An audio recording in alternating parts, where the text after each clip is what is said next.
Chères Parisiennes, chers Parisiens, chers amis, cette année 2020 qui s'achève a été une année très spéciale pour nous tous. C'était l'année des élections municipales et je vous remercie très sincèrement de la confiance que vous m'avez faite dès le premier tour en m'élisant le 15 mars avec pratiquement 63% des voix et pratiquement 55% de taux de participation. Vous avez ainsi validé mon choix d'une équipe municipale renouvelée et rajeunie, complémentaire, soudée et dynamique, et surtout prête à œuvrer dans la continuité, tout en faisant évoluer Paris dès aujourd'hui face aux enjeux environnementaux, économiques et sociétaux de demain. Cette première année de mandat a été marquée très fortement par la crise sanitaire, dont l'ampleur a surpris tout le monde et a tout chamboulé, de notre microcosme parisien à l'ensemble de la planète. Face à l'adversité, face à cet inconnu sanitaire, nous avons su trouver les ressources, les solutions pour répondre rapidement aux besoins, aux problématiques comme celle des masques. Nous avons su garder la motivation pour réaliser nos missions de service public et les adapter à ce quotidien nouveau et en perpétuel mouvement. Ainsi, nous avons augmenté le portage de repas à domicile pour nos seniors. Il a fallu collectivement faire preuve de créativité, s'adapter à la situation, je dirais même aux situations. Et je suis fière de la visite du ministre de la Santé et des Solidarités à Paris-Vieille-Poste, le 28 juillet dernier, où Olivier Véran nous a félicités pour nos actions solidaires et collectives, notamment à l'égard des seniors. En effet, avec les professionnels de santé de la CPTS, la communauté professionnelle de territoire de santé, Nord-Essonne-IJ, nous avons noué des partenariats dans l'intérêt des Parisiens. Et nous avons initié des actions, dont le local de dépistage financé par la ville, avenue Aristide Briand. Nous le savons tous, une crise sanitaire comme celle que nous rencontrons a eu et aura des conséquences économiques importantes. Quelles seront les recettes fiscales face aux entreprises exsangues? Nous savons par exemple que la reprise de l'aéroport n'aura pas lieu avant 2024. Dans ce contexte, il nous faut être à la fois prudents, ne pas dilapider nos réserves et répondre tout de même aux besoins nouveaux, anticiper les difficultés futures et garantir une fiscalité stable. Avec une bonne gestion du budget et l'autofinancement de tous nos projets d'investissement, nous nous donnons les moyens d'y parvenir. Dans cette situation sanitaire très contrainte, notre première action s'est tournée tout naturellement vers le pouvoir d'achat des familles. C'était un sujet que j'ai porté pendant la campagne et qui est devenu une urgence. Aussi, dès juin, nous avons voté une diminution des tarifs municipaux de 20%. Nous avons mis en place le quotient familial pour la restauration. Toutes les activités municipales qui n'ont pas pu s'exercer ont été remboursées. Je mets un point d'honneur à ce que la mairie soit un soutien pour les Parisiens, toujours. Cette année particulière ne nous a pas empêché d'avancer en parallèle sur des projets, des travaux, des aménagements, de poser les jalons de ceux pour les années à venir, avec comme fer de lance, faire entrer définitivement Paris dans le durable. Au niveau environnemental, nous souhaitons végétaliser la ville, construire un patrimoine végétal, créer des corridors écologiques, intégrer des îlots de fraîcheur pour lutter contre les chaleurs caniculaires.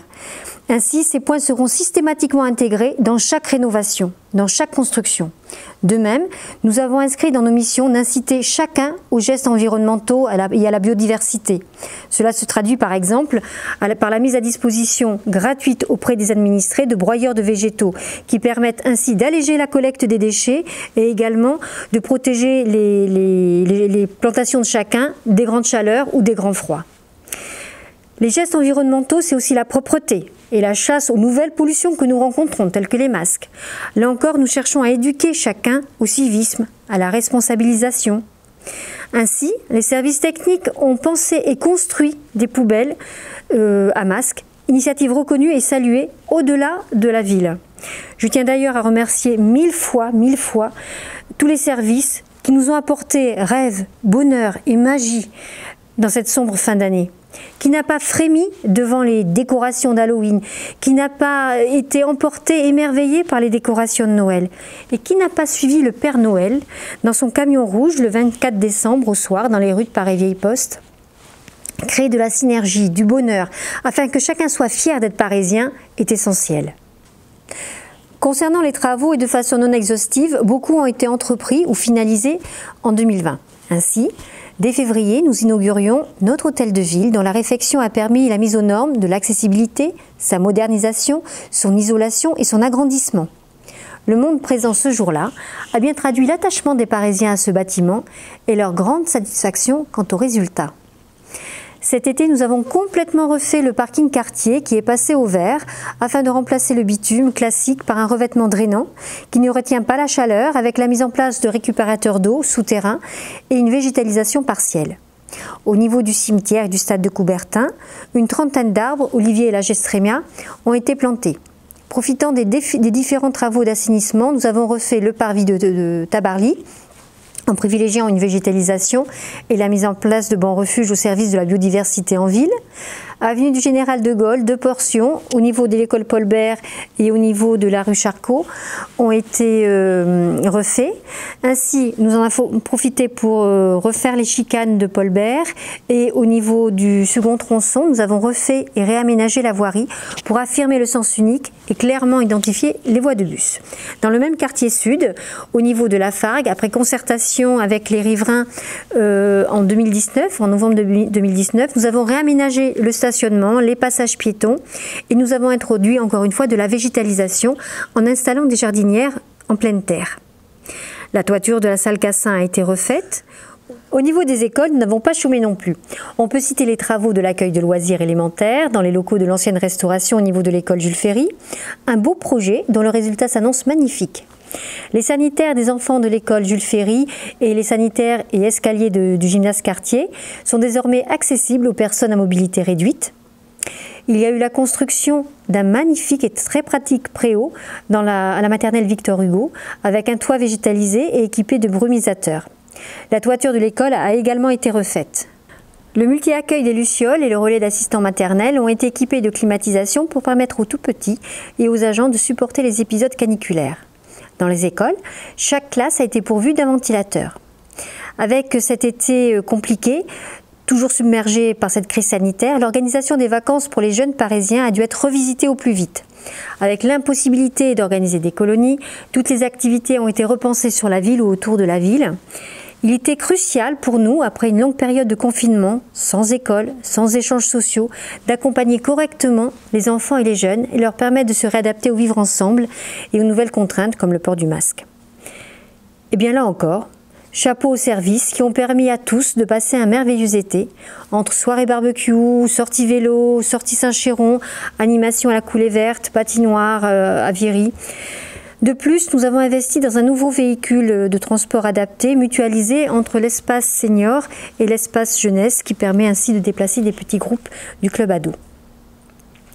Sur cette année 2020, notre police municipale a continué à jouer un rôle primordial quant au respect des nouvelles consignes, port du masque, fermeture des commerces, distanciation, attestation et également le respect du plan Vigipirate. La sécurité, quels que soient les moyens mis en place, restera toujours une préoccupation. Chacun a de la sécurité, une perception, son ressenti.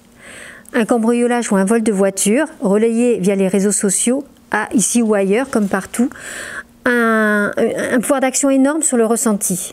Apparaît, je vous rassure, nous sommes bien en deçà des chiffres de la délinquance, départementaux ou nationaux. Et maintenir ces chiffres, nous y tenons.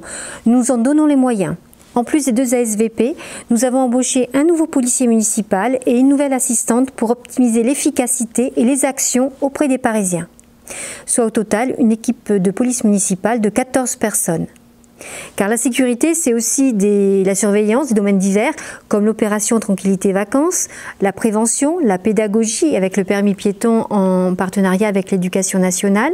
C'est également la surveillance des zones bleues, qui passe à l'extension de la zone bleue en concertation avec les riverains, comme sur l'îlot Pivoine, Marcel Ouvrier, Jaurès, Pasteur et la partie nord de Général de Gaulle. À travers toutes ces adaptations aux situations, l'année 2020 est bien, malgré le contexte, le symbole du renouveau. Nous avons fait preuve de résilience pour créer de nouveaux fonctionnements, de nouvelles synergies. Comme exemple très concret, je prendrai l'installation des lauréats de l'appel à projet de l'îlot de Contin.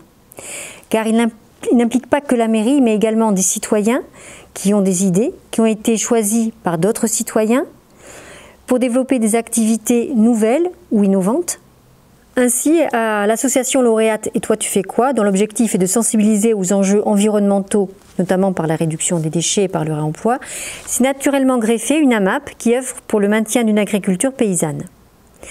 De plus, nous avons entamé la seconde phase de l'appel à projet du Contint qui permettra de poursuivre notre action en faveur de la préservation de l'îlot tout en y créant des lieux de vie, de développement conformes à nos inspirations et nos aspirations.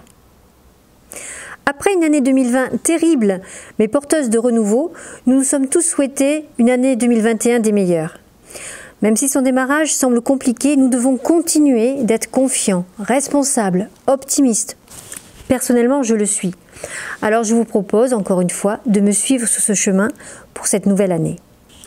Concernant la santé, nous avons déposé début janvier avec la CPTS et les professionnels de santé de notre ville notre dossier pour installer un centre de vaccination Salle des Mimosas à Paris. Nous attendons l'autorisation préfectorale. Le pouvoir d'achat toujours en ligne de mire avec la mise en place des commandes groupées portant pour commencer sur l'achat d'énergie, de vélos électriques, puis d'une mutuelle. La parole des citoyens est importante. Impliquer chacun dans la vie de la cité par le biais de la démocratie participative et le budget participatif de 150 000 € pour mettre en place vos projets que vous aurez sélectionnés est également important. Cela passera également par une refonte de notre site internet et de nos différents outils de communication qui doivent permettre une grande réactivité, comme la crise nous l'a montré, et une grande proximité. Les travaux de réfection du parking Schweitzer sont lancés. Ils prévoient, comme à Coubertin, la végétalisation et l'enfouissement des conteneurs d'apport volontaires. La reconstruction de la cour Oasis à Jules Ferry en partenariat avec le centre de loisirs, les enseignants, les enfants et les parents, tout en prenant en compte les contraintes environnementales et la nécessité de créer des îlots de fraîcheur, est également un beau projet que nous expérimentons. Le cimetière fera aussi l'objet de travaux avec l'extension des emplacements, la mise en place de cavernes, la réfection des allées, le réaménagement des sanitaires, la plantation d'arbres et pour nous permettre des moments de recueillement dans des zones d'ombre. Nous entamons des chantiers longs et structurants pour notre ville. La réhabilitation du complexe sportif de Coubertin, qui dépend fortement du périmètre de la déviation nord de la ville, l'aménagement de la portion de la rue Paul Lafargue entre Les Fleurs et avenue Aristide Briand, qui sera notre premier pas dans notre volonté d'enfouir les réseaux. Des chantiers de mobilité qui dépassent le périmètre de notre ville, où nous œuvrons sans relâche pour permettre aux Parisiens de se déplacer sereinement, d'avoir des accès à une offre de transport adaptée en temps et en moyens au bassin d'emploi et universitaire. Nous sommes sur tous les fronts. L'implantation d'une gare voyageur à Morangis, la création d'une voie cyclable sur la Vanne, inscrite dans le schéma de voie douce, et la déviation nord de Paray par la 118. Un point que je souhaite également aborder en toute transparence avec vous, c'est celui de l'urbanisation. Comme je l'ai toujours dit, moins construit, mieux je me porte. Mais dans ce domaine, l'État a également son mot à dire. Aussi, nous devrons tout de même construire. Point positif, cela permettra à certaines zones en friche, comme sur la Nationale 7, de donner une meilleure image de notre ville sur cet axe et de lutter contre les marchands de sommeil. De plus, concernant les logements, il ne faut pas se voiler la face car il y a un vrai besoin de la part des Parisiens pour nos enfants, pour nos aînés. Sur 2021, 2 constructions en cours aux Fleurs et à l'angle de la rue Pierre et Marie Curie, Nationale 7, seront terminées. Pour l'avenir, j'ai fait le choix de confier à l'EPFIF, l'établissement public foncier d'Île-de-France, de préempter systématiquement en cas de vente. Mais jamais, au grand jamais, nous ne procéderons à des expropriations. Le passage par l'EPFIF permet un portage des projets, un portage financier sur le long terme. Ainsi, un bien acheté aujourd'hui peut très bien aboutir à un projet de construction dans 20 ans, en 2040, car il faut impérativement maîtriser notre urbanisation afin qu'elle se programme à la dimension de notre ville, de nos écoles et de nos structures, et qu'elle soit surtout concertée avec vous et très étalée dans le temps. Bien sûr, ces perspectives ne sont qu'un échantillon de nos ambitions pour cette année 2021 et pour le mandat. Ceci n'est encore une fois pas exhaustif.